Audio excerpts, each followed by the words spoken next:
Hello and welcome to Unacademy, a one-stop destination for the English medium civil services aspirants. A very good morning and welcome to the daily Hindu news analysis. So let's begin today's discussion by first looking at the topics that we are going to discuss. From the Delhi edition of the Hindu, I have chosen 9 important articles for a detailed and comprehensive analysis so that you don't have to go back and read the newspaper again. So before we start, I have an important announcement. If you're looking to enroll for our online classes, then Unacademy is providing you a discounted price for the Navratri season. Now you can enroll for our subscription at just 19,999. And if you enroll within the offer period, you stand a chance to get up to 6 to 18 months of free extension.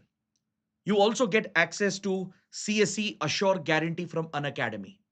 That is, if you don't clear prelims for some reason, and if you meet these criterias, then your course would be extended free of cost for the next attempt. So those interested can click on the link provided in the video description. And if you want the PDF of the session, please join our official Telegram channel by scanning the QR code. The PDF would be shared over here. So with this, let's get started and look at the first article. On page number 6, the Hindu carries an editorial on the topic of criminal defamation. So the topic is very relevant for Indian polity. So we need to understand what is defamation, what do you mean by criminal defamation, why is the topic in news, and what has the Supreme Court recently said about criminal defamation. So to break down this topic, we will have to go beyond what is there in the editorial. So we will have a detailed discussion on this important topic. The topic of criminal defamation is in the news because recently the Supreme Court has made a very, very important remark. The Supreme Court has essentially called upon the parliament, the government, to decriminalize criminal defamation. It has not passed a final order, but it has made a remark. Though this is not a final judgment of sorts, it has made a remark that criminal defamation should go. It should not exist in our law books. And this observation of the Supreme Court holds a lot of symbolic importance. The Supreme Court has said the time has come to decriminalize defamation. So first, let's understand what do you mean by defamation. See, defamation is to defame someone, basically to tarnish the image or the dignity of an individual. So by making false statements with a malicious intent, or by spreading misinformation about an individual or an organization or an entity, you can defame someone. You can tarnish their reputation, essentially. That is what the dictionary meaning of defamation says. When you're making false statements, which is not based in the truth, when you're using misinformation and spreading these lies about an individual or an entity with the intention of tarnishing their image and reputation, to defame them, that accounts for the act of defamation. So this is essentially recognized under law in the legal domain. It is recognized as an offense. In the case of India, defamation is both a civil offense and as well as it can be tried as a criminal offense as well. Under the erstwhile Indian Penal Code, we had section 499 and 500 of the IPC, which provided for the criminal provisions related to defamation. Now, under the Bharatiya Nyaya Sanhita, similar provisions have been retained. So if, let's say you're a well-known individual, you're a politician, you're a celebrity. If someone is criticizing you or let's say making jokes at your expense, you get hurt by these statements, you believe that this is tarnishing your reputation and these statements are not based on the truth or not based on facts, then you can essentially push for either a civil case of defamation, a civil suit can be filed, and at the same time, a criminal case can also be pushed. So the criminal case of defamation would obviously involve punishment with a jail term as well. Now, the problem with this provision is that it has been blatantly misused. Misused to target the right to free speech and the right to free expression, which is a guaranteed fundamental right under Article 19. Now, you might argue that, sir, right to free speech and expression under Article 19 is not an absolute right. You're absolutely correct. I agree. Right to free speech and expression is not absolute. There are reasonable restrictions. And at the same time, there needs to be a balance when it comes to protecting someone's dignity and at the same time protecting your fundamental right to free speech and expression. The very core foundation of a democratic setup is to allow your citizens to have the right to speak freely, to criticize. It could be public officials, it could be government leaders or politicians or celebrities. The right to criticize someone is something that is a cherished value in a democracy. But of course, this right to criticize should not lead to defamation. It should not hurt the reputation unnecessarily. Let's say there is a corrupt bureaucrat or a corrupt minister. Exposing them is not just a basic right, it is a duty as well. And the constitution and the law of the land should enable that. But if someone is trying to create these essential fake image or trying to tarnish the reputation of someone through a well designed campaign, through a malicious campaign with a wrong intent, that is something which should be tackled through the legal provisions. But the question is, should this invite a criminal charge? Should it involve a jail term as a punishment? And the process in itself becomes a big punishment for the accused. Now, take, for example, the case of Subramaniam Swamy versus the Gandhi family. The Supreme Court in 2016 upheld the constitutional validity of criminal defamation. The Supreme Court declared in that case that criminal defamation is constitutionally valid. But now, almost a decade later, the Supreme Court is making a remark that we have seen many cases coming up where it appears that the litigants are misusing this provision just to target those who are criticizing them. So this, in the hands of the politicians, in the hands of government leaders or powerful institutions, it could become a weapon for them to basically stifle free speech and expression, to crush any criticism against them, to crush any dissent. There have been recent cases filed against journalists and media outlets. The Hindu itself has been several times charged with defamation, both on the civil cases and with criminal cases. We have seen recent cases with digital media platforms like The Wire, where media outlets are being essentially dragged through courts. Editors and journalists are being summoned by the local courts, the courts at the lower levels. So this process of attending those hearings, justifying yourself, defending yourself, that itself becomes a punishment. And this could end up crippling free speech. This could basically silence the media. It could silence the civil society activists. For example, you might remember similar criminal defamation charges that were brought up against opposition leader Rahul Gandhi, and such charges which were brought up against Arvind Kejriwal. So it will cripple the ability of the opposition. It will cripple the ability of the media, the critics, the activists to hold the government and those in power accountable.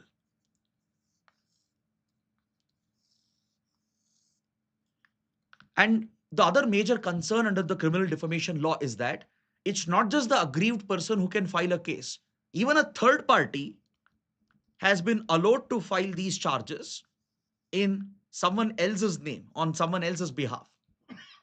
Let's say there is a minister who has been criticized by the opposition, and you're a loyal fan of that minister. You can go and file the case of criminal defamation, and the court might issue summons to those opposition leaders who made those statements. So running behind the courts, defending themselves will in itself become a process of punishment. And then the possibility of a jail term is something that adds to the problems. So this topic brings out the debate between right to free speech and expression and the important duty to protect someone's dignity. The need to ensure that someone's image is not unnecessarily tarnished. So this is a bailable, non-cognizable offense. But the point is, the police, once they approach the courts, because in this case, arrest cannot happen without the court summons being issued. The court has to permit the police as well to arrest the accused. But once this is obtained, then it becomes a nightmare for the accused, for the defendants. But however, the law does provide for a compromise. And in most cases, you would have seen that, let's say when media outlets, journalists, activists have been accused, the compromise they arrive at is that either they pay a monetary fine or they end up basically silencing themselves. Going forward, they will never write critical articles or bring out critical viewpoints because they have the fear of being dragged through this process and the possible punishment with a jail term. So that is the reason why the Supreme Court has made this observation that now it has become essential to prevent this misuse. That maybe time has come to decriminalize criminal defamation. Because look at the global context. In countries like United Kingdom, criminal defamation has been taken off the law books. It has been decriminalized already.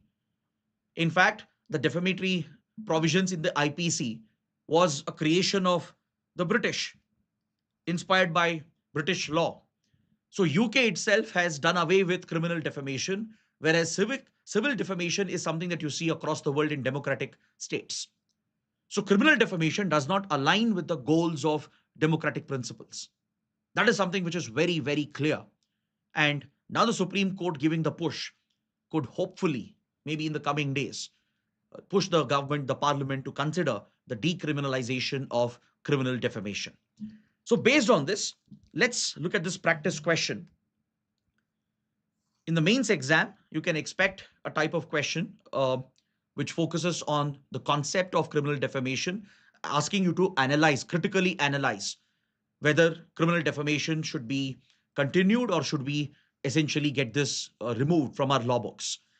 So the question says criminal defamation is incompatible with democratic debate. Critically examine. So a statement has been given and you're asked to critically examine this one. So the statement clearly brings out the conflict between the provision of criminal defamation and how it contradicts democratic principles. So how do you write a good answer for this question? Start your answer with an introduction where you talk about Article 19, where you highlight why the right to free speech is one of the core tenets of a democratic state. So this can be one way of starting your answer, where you directly start with the topic of right to free speech, mentioning the constitutional provision, why it is important to protect the right to free speech. And you can also highlight, to bring a sense of balance, you can highlight that there are reasonable restrictions on right to free speech and free press. You can't say whatever you want just because you have right to free speech and expression. There are restrictions. You can't deliberately target someone's dignity, tarnish someone's image or reputation, right? There needs to be a balance between the two. So then in the body, you can introduce this concept of defamation, the legal concept. Point out the provisions in the IPC, the Bharatiya Nyaya Sanhita, how in India, there are two types of defamation, civil and criminal. Then point out the observation of the Supreme Court. In 2016, Supreme Court has upheld that criminal defamation is constitutionally valid. So this has allowed the provision to remain in our law books. So once you explain the concept of criminal defamation, then in the next part of the body, in the second part, you will explain its misuse. How this provision has been abused to basically cripple the opposition, to target the media and the civil society activists. If you're aware of examples, try to mention them. How it has been used to silence the critics, how it has become a very powerful weapon. The process itself becomes a punishment of running behind courts to defend themselves against these allegations. And eventually, let's say, if at all they are jailed, going through that punishment just because they criticize someone is something that can't be tolerated in a democratic setup. So bring out the misuse and abuse and then point out that recently Supreme Court also has remarked that maybe the time has come to decriminalize criminal defamation. Provide the global comparison as well.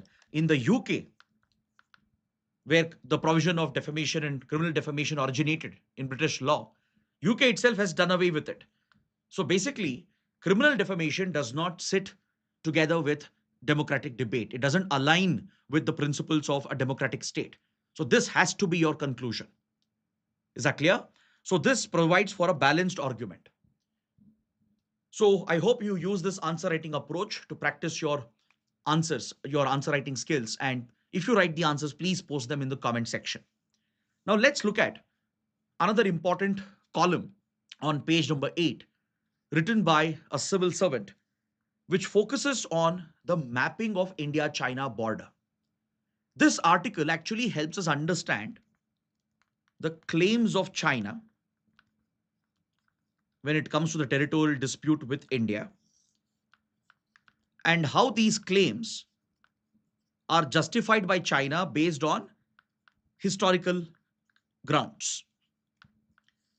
When China claims Aksai Chin, when China claims Arunachal Pradesh as part of Tibet, China's argument is that this is on the basis of historical records, that China has historical basis to prove that these territories were historically part of Tibet and the then Chinese empires. It's on this basis that China has been claiming these Indian territories. But the writer completely breaks apart this approach of China. The writer presents historical evidence and arguments to point out that China actually doesn't have a legal basis to claim these territories from India. The writer is breaking that historical myth that China has created. So let's understand this in slight detail. But for that, I have to show you the map of the border between India and China.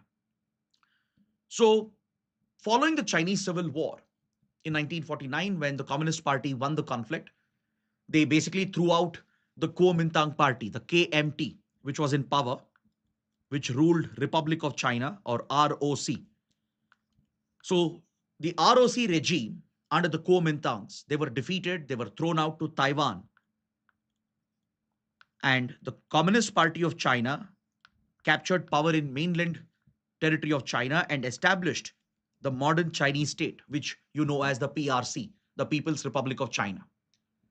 Following this, the CPC would go on to annex Tibet, Xinjiang, thus significantly expanding its territory overnight.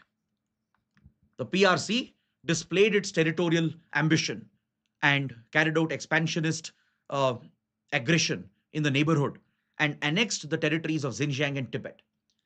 So following this, the PRC became an overnight neighbor of India in the Himalayan belt.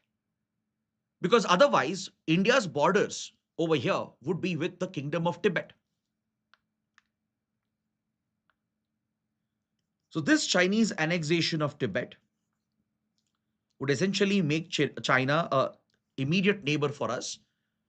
See, if not for this, we would have shared maybe a tri-junction point right over here, where China's Yunnan province is present along the borders of Myanmar and India.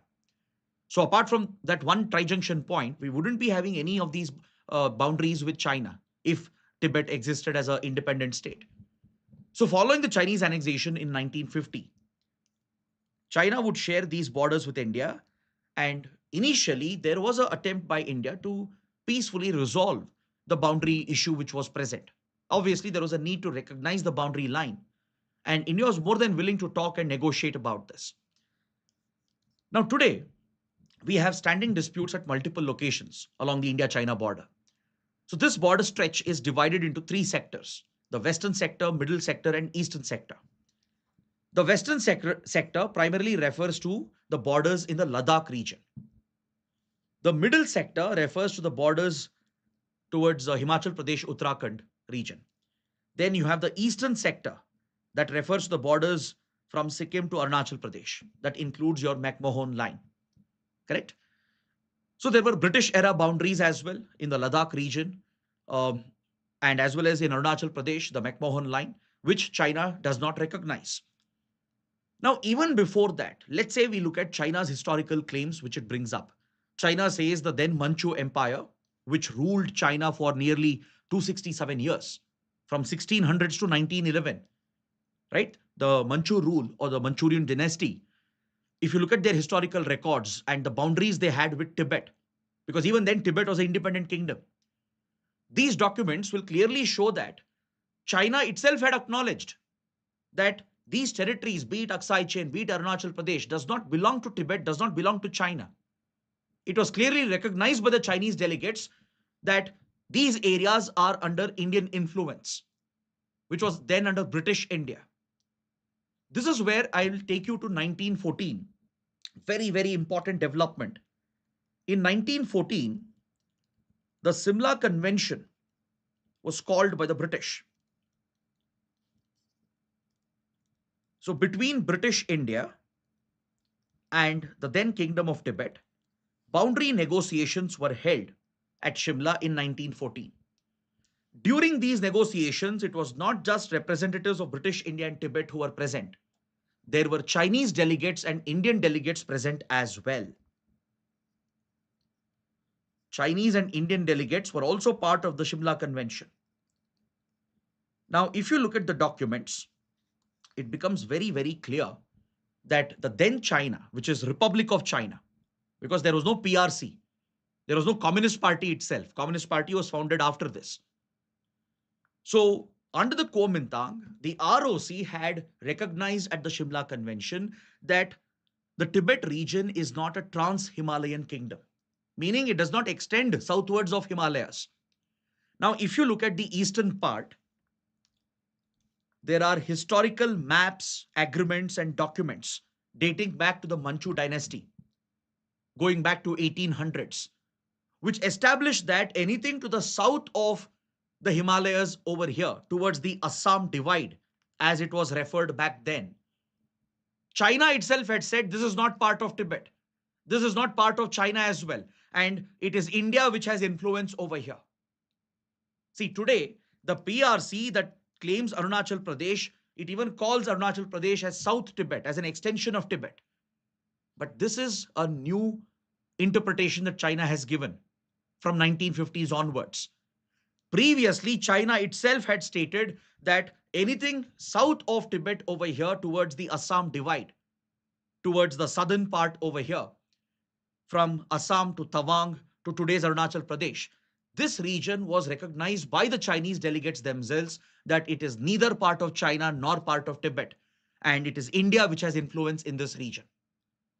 So this breaks the claims that modern PRC or modern Chinese state is making today. Then come towards Aksai Chin. Even here, there is an agreement and a map which dates back to the Manchu rule. This is related to the boundary that was drawn between the then princely state of Kashmir here and the Turkestan region. Turkestan region is nothing but a reference to Xinjiang and the other neighboring areas which extends into Central Asia, which China has now annexed, the Xinjiang region which China has now occupied. Now, if you look at the boundary line that was drawn here during the Manchu rule, again, Aksai Chin was never considered as part of Tibet. When the boundaries were drawn here between Kashmir, Turkestan, and Tibet, the region of Aksai Chin was never seen as part of Tibet. And if you look at the British era boundary lines that were drawn here as well, Aksai Chin was placed on the Indian side. So that is the reason why India claims these territories based on valid historical records. But China's claims, according to the writer, is not founded in historical truth. It's not based on established facts. China's claims is largely its own figment of imagination, which it has created, maybe deliberately, to keep India on the back foot and to open a new front with India, because tension started rising from 1950s itself. Though India made a peaceful, friendly opening, sent out a good friendly gesture as well, China initially reciprocated. Now, this reminds me of one very interesting incident. In 1954, when Prime Minister Nehru was championing the Hindi Chini Bye Bye slogan, and both India and China had cemented the Panchsheel principles, the Panchsheel agreement was being finalized. So during these talks, the then Chinese Premier Zhou Enlai himself had recognized in a private conversation with Nehru and the Indian representatives that China has no claims to the south of Tibet. Imagine that was the statement that was made in a private conversation where Zhou Enlai was talking to Prime Minister Nehru, where representatives and delegates were present from both the sides. Statement was made by Zhou Enlai that whatever claims ROC had, that is the same claims PRC will also have. Meaning they will not change the boundaries. They will not claim new territories. So then why is China today claiming Aksai Chin? Why is it claiming Arunachal Pradesh? This is pure geopolitics at play. Because after China annexed Tibet and Xinjiang, both of them became problematic provinces. China had to contain the rebellions. So Aksai Chin was a connecting point. China wanted to build a strategic road linking Xinjiang with Tibet to quickly move the troops and the security forces to contain the security situation in the frontier provinces. It is this strategic security objective and geopolitical objective which has led China to change its tracks. Until 1954, the PRC itself had recognized that we will not claim new territories, that we will go by what ROC was saying. Now, if you look at history, look at the documents of Manchu rule, the maps of that era, look at what the delegates of ROC had said at Shimla Convention. They had clearly stated to the British and the Kingdom of Tibet that anything south of Tibet, which includes your Tawang region, the region to the south of Himalayas towards the Assam divide, and region towards the Ladakh region, that is essentially near the Kashmir-Turkestan junction. These areas were clearly pointed out by the Chinese delegates themselves that they are not part of Tibet. So later when PRC annexes Tibet, Zhou Enlai also says that we will go by what China's previous claims were. Then why are they claiming these territories? So Arunachal Pradesh and Tawang region comes into question much later. PRC's first objective was to build this strategic road through Aksai Chin, connecting Xinjiang with Tibet. And China would go on to slowly annex this region, leading to clashes between India and China, which eventually turned into the 1962 war. But as the tensions were building up in late 1950s, by 1958-59, that is when for the first time China claimed Arunachal Pradesh. So it was a shocker to the Nehru government at that point. Initially, in the initial years of 1950s, when the tensions started coming up, our understanding was the dispute is only towards Aksai Chin, where China is making this claim. But even here, India was clear that Aksai Chin is Indian territory. But we were willing to talk, negotiate, and work it out. But all of a sudden, China opens a new front, claims the Tawang region and Arunachal Pradesh, starts calling it South Tibet. So this was purely a diplomatic tactic, a tactic to put pressure on India. And there is a very popular theory that suggests that maybe China offered a trade-off. That China suggested that you give Aksai Chin, in return we will not trouble you at Tawang and Arunachal Pradesh, sort of a barter. And reports indicate that India rejected any such proposal. But former Foreign Secretary of India, Vijay Gokhale, who recently retired from the IFS, he has written a book, a very detailed book about the India-China boundary dispute and the history of it. Vijay Gokhale says there is no historical evidence to suggest that China ever offered a trade-off. Maybe this is more of a conspiracy theory or speculative theory which has come up. In fact, many experts, historians also believe this to be true. But Vijay Gokhale says there is no public evidence or proof available to suggest that China ever suggested that we will keep Aksai Chin, you keep Arunachal Pradesh. By the way, that solution was never acceptable to India. Both were Indian territories. That's not a compromise, right? If China was offering some other piece of its territory to us in return for Aksai Chin, then that is a trade. That is a compromise. But offering our own territory back to us is not a compromise. So India has never accepted that either. But there is this popular understanding that China did provide such a suggestion, but India rejected this. But Vijay Gokhale says there is no proof or evidence to ever suggest that China made such a proposal. Now, the point is, today we are witnessing some positive engagement between India and China. Last year, we have resolved the tensions, the military standoff. Normal patrolling has resumed. And even the special representative talks, the SR talks, have been restarted. Now, under the SR mechanism, there is a golden opportunity for India-China to try and resolve this boundary issue forever, to permanently keep this issue aside. Now that China's claims are not really rooted in historical records or on a historical basis. If India China show the willingness to accommodate each other's strategic interests, a very good compromise can be worked out. The compromise should ensure that there is no victory for either India China, nor there should be any loss for India China. That's when a compromise will work. The compromise should be such that China should not go and claim that it had a victory against India. Same with India as well. India should not get any chance to claim that we essentially outsmarted the Chinese, right? Such a compromise will never stand. Similarly, the other side should not suffer any loss. Such a compromise can be worked out according to the writer. Of course, it will involve a trade off. Maybe, for example, let's say in Aksai Chin, which is under Chinese occupation, given that China believes Aksai Chin to be strategically important, maybe just a portion of it where the strategic highway, the G219, passes through, only a part of that can be recognized probably as Chinese territory. Maybe India could make a concession there. But in return, China should grant security guarantees to India. For example, how about vacating Shaksgam Valley? Right? How about China leaving Shaksgam Valley, recognizing POK as Indian territory? I'm just giving an idea. This is a compromise which can probably work. So neither side will claim victory. It's neither a loss for both of them. And they're arriving at a compromise which satisfies their core security interests, where China gets to retain its critical highway, only a part of it, just a small part of it, right? India is making a big concession in that case. And in return, how about they give up Shaksgam Valley, which Pakistan has leased to them? By the way, Shaksgam Valley is part of POK, part of Indian territory, which Pakistan has illegally occupied. How about China vacating this and recognizing officially that POK is Indian territory occupied by Pakistan? How about giving a security guarantee here?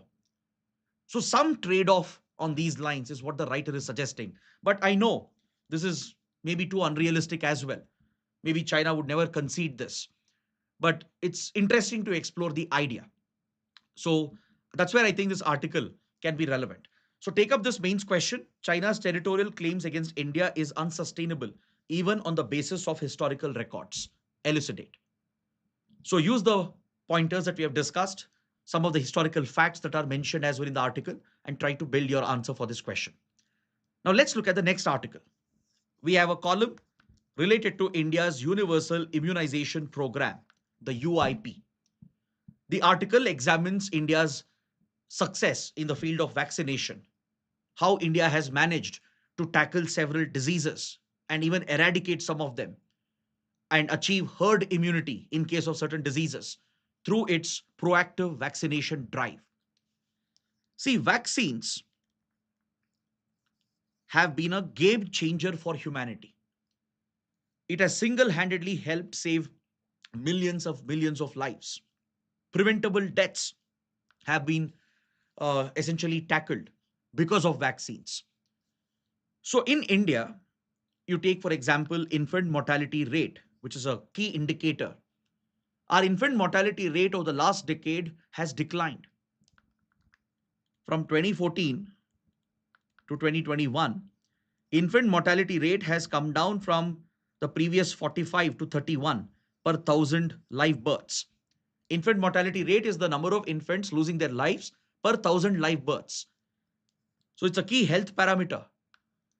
So the numbers have gone down, and that again shows the success that we are achieving when it comes to protecting infants, pregnant women, and the reach of vaccination, which is going up.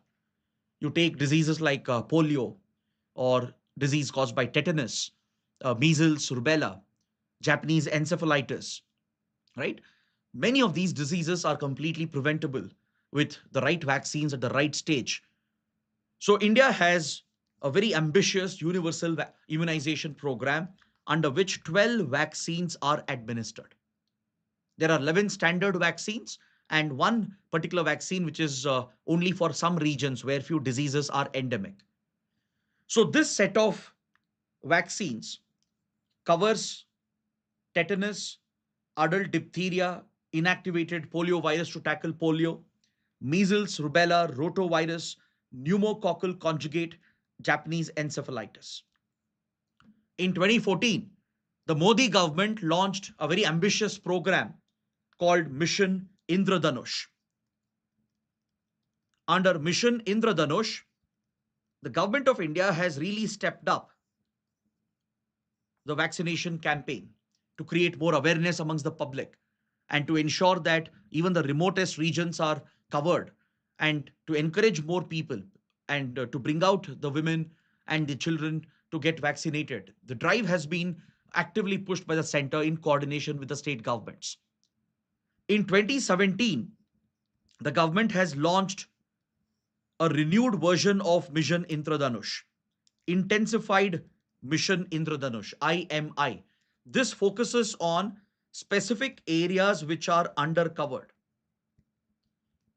where there is a gap in vaccination, where the coverage is below the expected numbers. So, in such specific villages, districts, the intensified Mission Indradhanush was launched. And now, India has a very successful track record. Of course, our immunization program dates back to 1970s. Since then, India has been scaling up the immunization drive. And today, it has received global recognition as well. Look at our fight against polio. Since 2011, India has remained polio free and earned the tag of eradicating polio completely. Wild polio virus has been eradicated. But this will remain a constant fight. You can't let down your guard because polio can always come back. There are countries such as Pakistan, Afghanistan, and some in Africa as well, where wild polio virus is still actively present. And there's always a possibility of importing a case. So India has done very well to maintain proactive disease surveillance, to keep track of any possible emerging cases. And we have kept a very tight check when it comes to disease surveillance with regard to polio, which has helped India to maintain its polio free status. Then look at India's fight against tetanus. India has achieved yaws free status in 2016.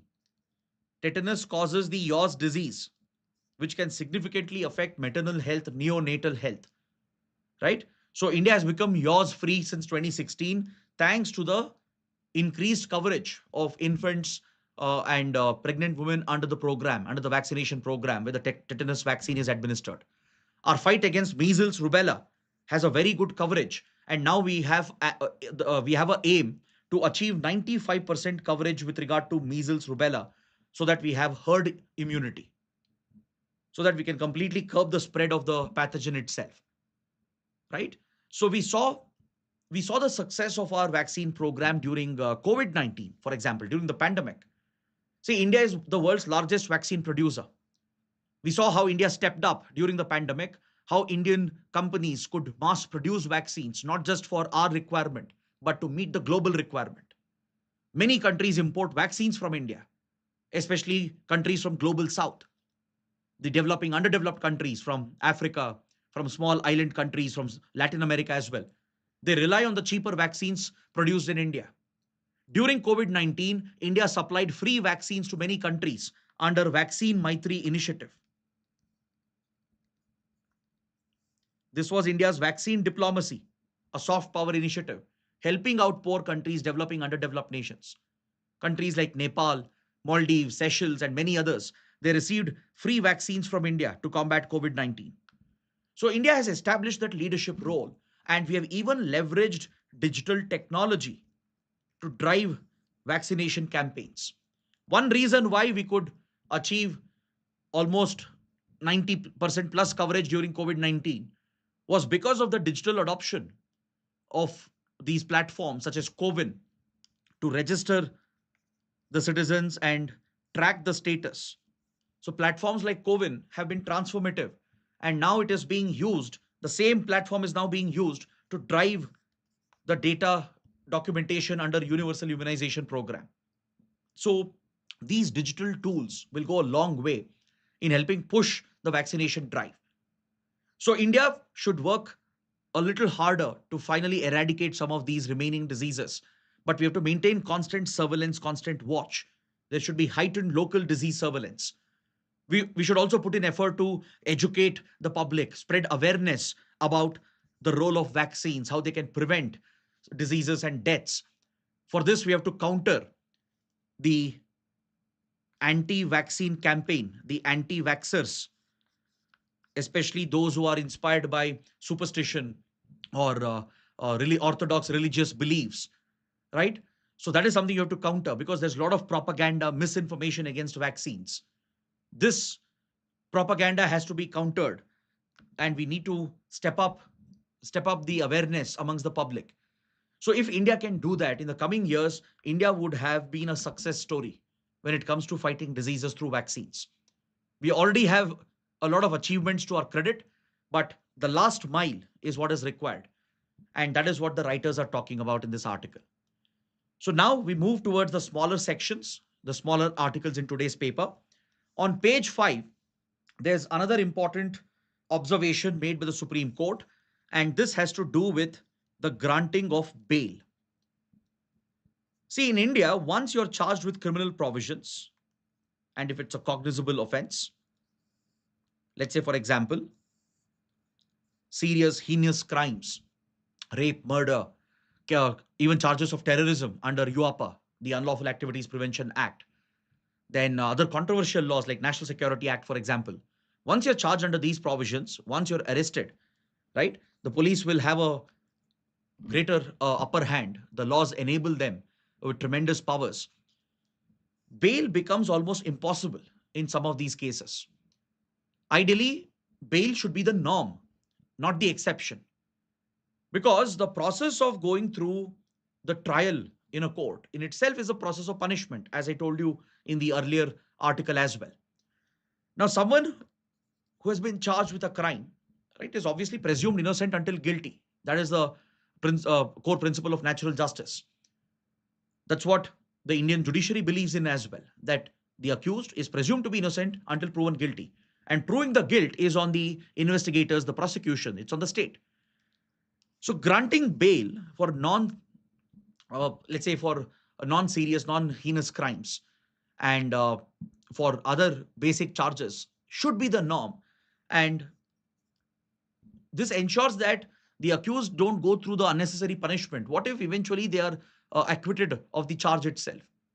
What if they are not held guilty? Why are they being punished by being jailed throughout the process?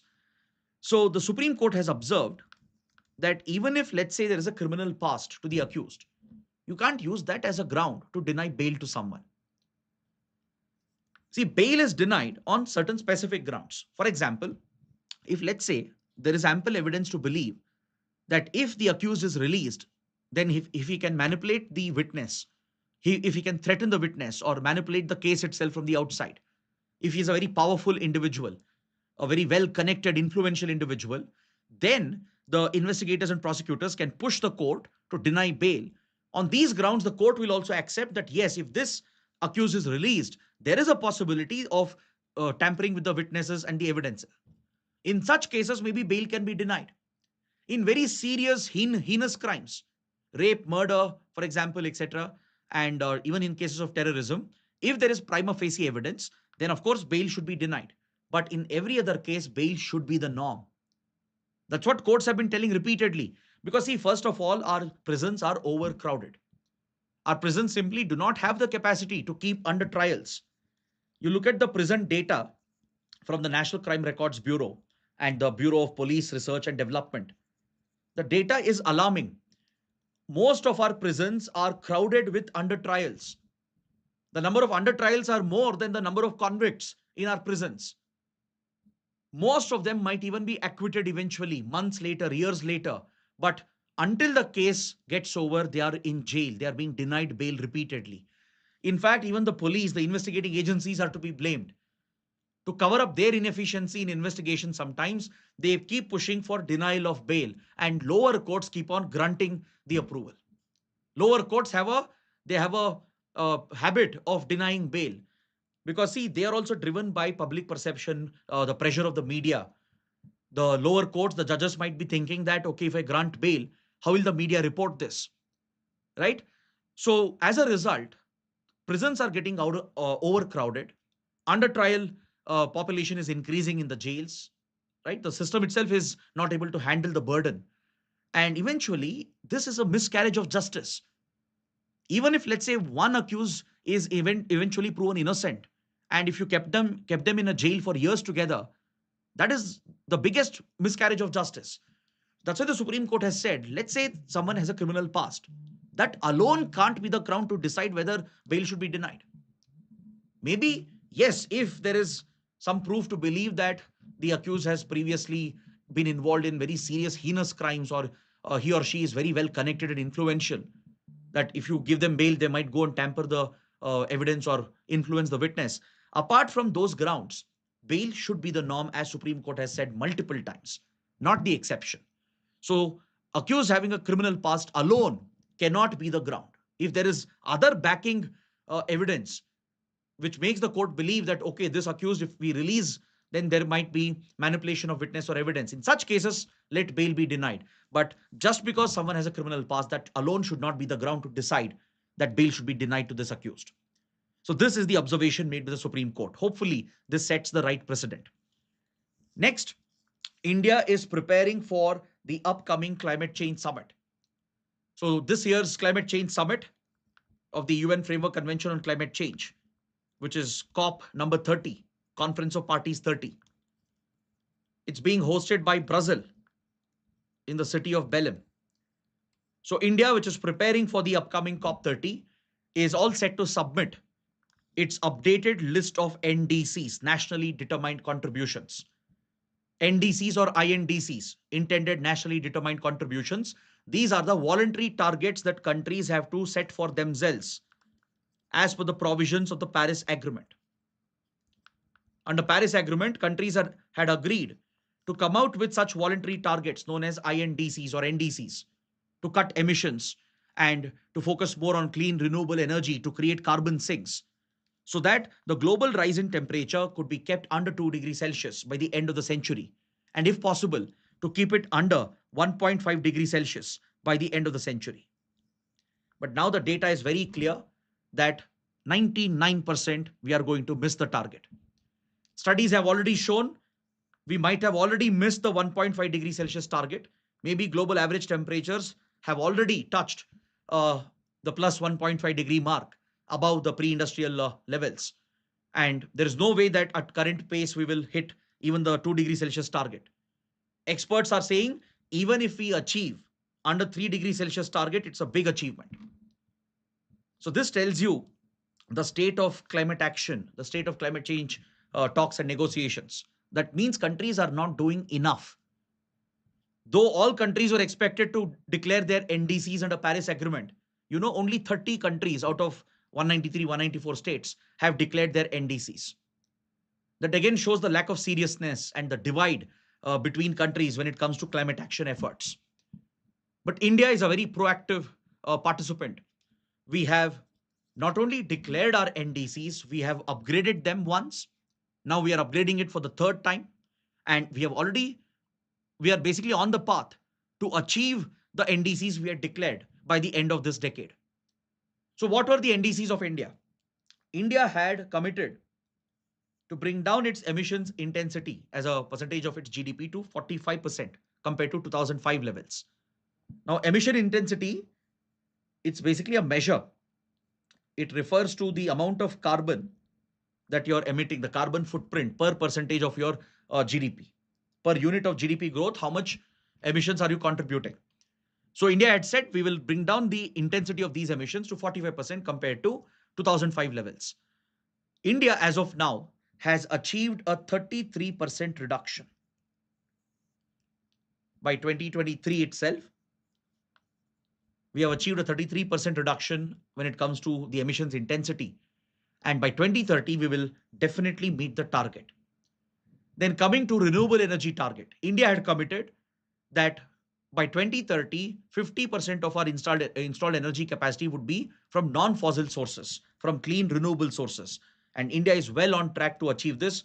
And India has already said we have a installed capacity which is right now at 50% from non-fossil sources. In fact, India has scaled the target to a more ambitious target as well. Then we had also committed that we'll create a carbon sink of at least 2 billion tons by the end of the decade. So India is focusing on afforestation to create these carbon sinks to protect the natural ecosystems, the natural carbon sinks. So now reports are indicating the Environment Ministry is preparing to submit the next list of NDCs, because under Paris Agreement, you have to review and upgrade your voluntary commitment once in 5 years. Once in 5 years, you are supposed to upgrade your commitments, and India is all set to do that. We have achieved, rather, we have announced a net zero target by 2070. India wants to achieve net zero emissions by 2070, right? So this is something we can look forward to at the upcoming COP30. Then, coming to the next development, there has been a very concerning development in Europe, in eastern and northern parts of Europe. In the last few weeks, particularly in the last 15 to 20 days, multiple aerial incursions have been reported through drones and fighter jets. This is quite unprecedented. These are all Russian drones, Russian fighter jets, which have been spotted in countries like Norway, Denmark, Estonia, Poland, Romania. Multiple countries in Eastern Europe and towards the Scandinavia region are reporting repeated incursions. Recently, Russia carried out a very aggressive military exercise with Belarus, which included some Indian participation as well under the Zapad exercises.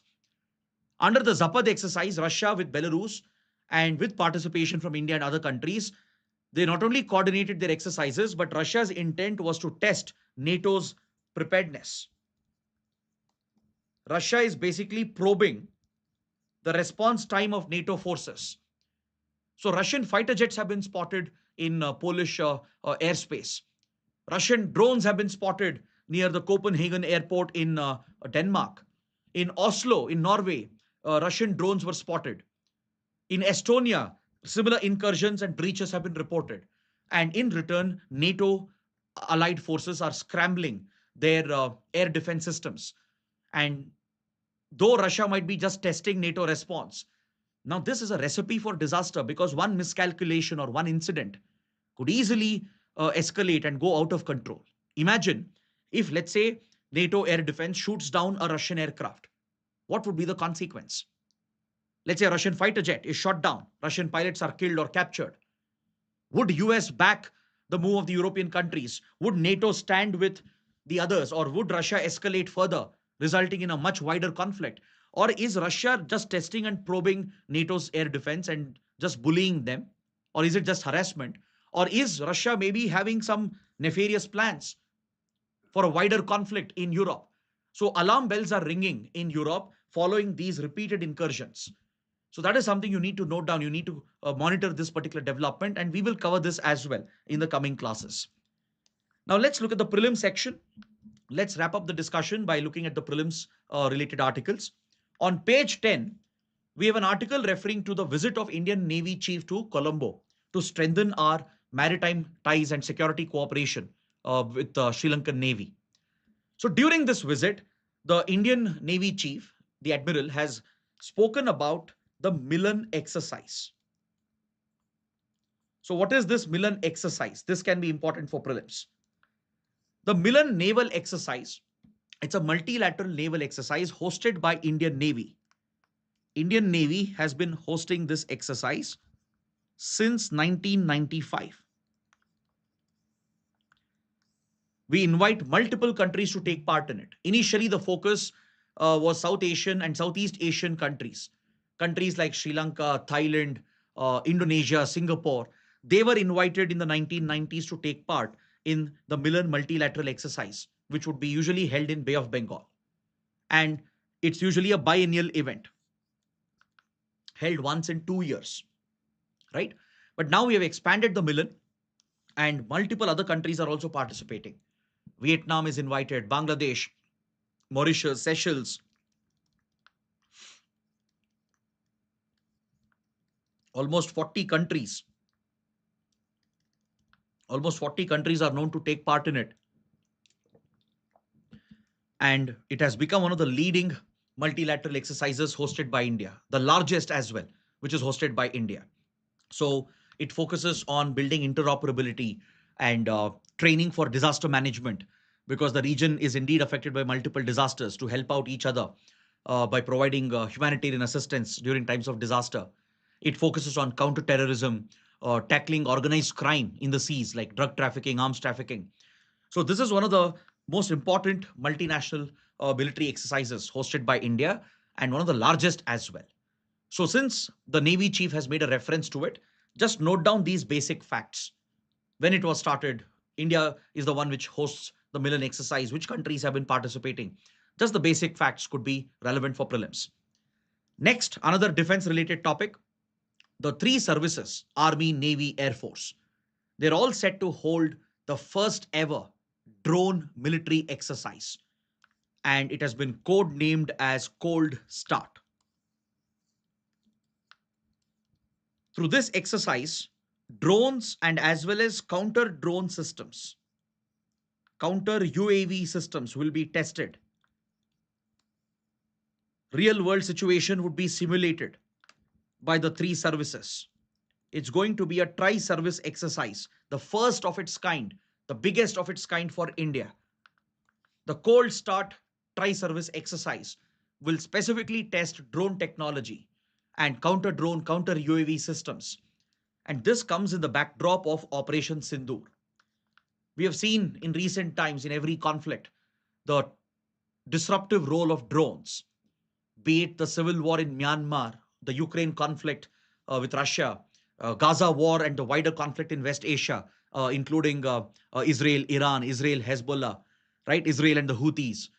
So you look at any conflict today, the usage of drones is transforming the battlefield. It's changing the very nature of warfare, right? It's become easier, cheaper to effectively target the enemy installations. During the India-Pak conflict under Operation Sindoor, both sides heavily deployed drones and counter-drone systems. India used hundreds of loitering munition and drone systems to target Pakistani air defense and military sites. Pakistan as well launched hundreds of drones aimed at India, and India managed to successfully intercept most of them. So drones are changing the game, the very nature of the battlefield. Imagine AI driven swarm drones, which have become a reality today. And the private drone industry is a very big contributor. Right now, the armed forces are working very closely with our private defense companies in the aerospace sector to develop not just the new age drones and loitering munition, but also to develop counter drone and counter UAV technology.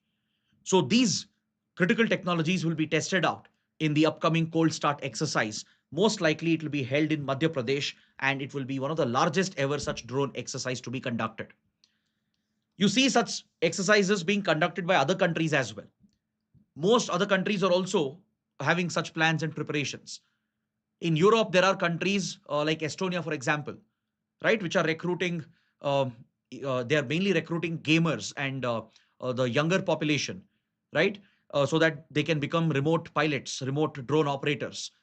Ukraine has really adopted an ingenious method of using cheap kamikaze drones to strike at Russian strategic targets.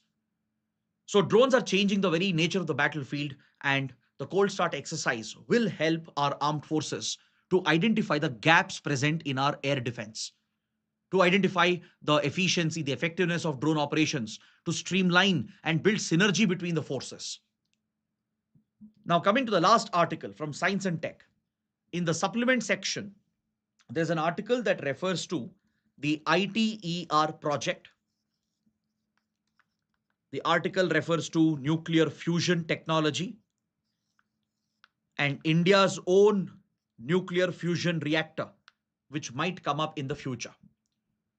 See, what is ITER? First, let me explain what is ITER. Then we will come to the project which India is planning. ITER stands for International Thermonuclear Experimental Reactor. It's one of the most high profile projects which is coming up in the world. This facility, it's basically a nuclear facility located in France, in a place known as Cadarache in the south of France. This is a multinational project. There are 7 participants that includes India. There is China, there is United States, Russia, European Union, Japan. All these countries are part of the ITER project. There are many other partner countries, Australia, United Kingdom, many others are participating as well. So the focus of ITER is to master the technology of nuclear fusion. See, currently, all our power reactors, the nuclear power reactors, they employ nuclear fission, where the nuclear atom is split, and that triggers the chain reaction, generating the electricity that you want. But nuclear fusion is where two atoms are basically fused together. This is the reaction which happens in the stars, including our sun, correct? So basically, the attempt is to create a artificial star of sorts. So such a fusion reaction will generate plasma, and plasma material will have enormously high temperature, and it's extremely hard to control that reaction. So this is the technology that researchers are trying to master at the tokamak reactor in France at ITER. There are similar projects in other countries as well. Japan, Italy, US, they're all trying to work on this technology. China is a pioneer today. And recent progress is quite promising. Researchers have managed to hold the fusion reaction for few seconds, few minutes. China has made big progress. ITER project itself has been making progress. So now India is looking to plan its own version of ITER to have a nuclear fusion reactor in India. Is that clear? So this initiative is led by the Institute for Plasma Research, IPR. The Institute for Plasma Research, an Indian research institution, is planning to come up with a nuclear fusion facility, a tokamak reactor known as SST Bharat. What is SST Bharat? Steady state superconducting tokamak Bharat, which would be our first nuclear fusion reactor to be set up. It's coming up in Gandhinagar. The roadmap is being laid for this. The cost is being estimated at 25,000 crores, and the government is very keen to fund this initiative. Because if we can master nuclear fusion, this could probably end the energy problem of the entire world. And by the way, it's clean energy as well, right? So this is one of the leading cutting edge technologies which researchers are working upon. So India until now was just a participant in ITER. We would fund the project, we would take part in the initiative as well. But now India is planning a parallel initiative, a domestic national initiative to set up a fusion reactor at Gandhinagar through the Institute for Plasma Research. So please make a note of this, and this brings my discussion to an end. So I really hope you understood all the topics that we have discussed. And if you like the session, do support us with your likes and comments. And don't forget to subscribe to our channel. That is it. Thanks for watching. See you tomorrow.